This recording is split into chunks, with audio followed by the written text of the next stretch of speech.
Well, when it comes to getting a good night's sleep, the right pillow can mean the difference between a sound slumber and disrupted doze. And choosing the perfect pillow all comes down to your individual sleep style. So what should you be looking out for? Let's bring in sleep expert and coach Olivia Arezzolo. Morning, Olivia. Good to see you again. How do we choose the right pillow? So it really comes down to personal preference, but there are some general great guidelines that we can go for, such as if you are a tummy sleeper, you want a low profile because that's going to line your spine ideally. Yes. So a fabric like a feather or down is great.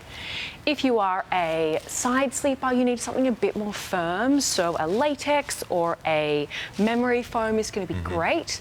And then if you are a... Yeah, so that's quite firm, isn't it? Quite firm, yeah. Because what you want to do is you want to make sure that the spine and the neck are aligned in a straight line, because this means that you're going to sleep well, opposed to if there is a misalignment, you're more likely to toss and turn and even wake up.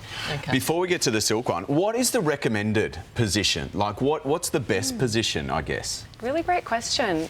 There's no best position. It really just depends on what feels best for you. Okay.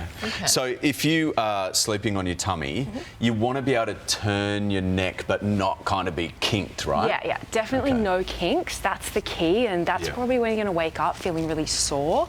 Finding the pillow that makes sure there's no kinks or there's greatest alignment is key. That's the key. Okay. So how do you know when to replace your pillow?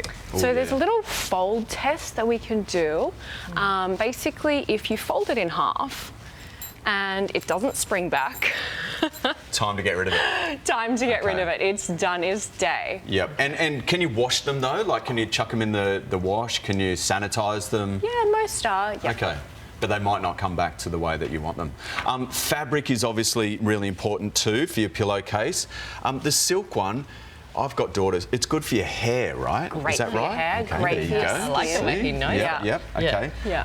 Is that recommended though? So I definitely recommend a silk pillowcase. Great for skin, great for hair, hypoallergenic. It can be a bit more expensive, and so that can be a limitation. But if that is the case, a cotton pillowcase is great as well, a bit more durable and less expensive. Okay, and just before we go, how often should you be washing your pillowcase ideally? Yeah. So it depends. If you're a really sweaty sleeper, then a few times a week is ideal. But if you're not such a sweaty sleeper, then once a week should be fine. Okay. Why did you all look at me with the sweaty sleeper thing? I didn't do that. Like, Nat and I have both agreed that we prefer the firmer, but a little bit more kind of shape form fitting. Yeah.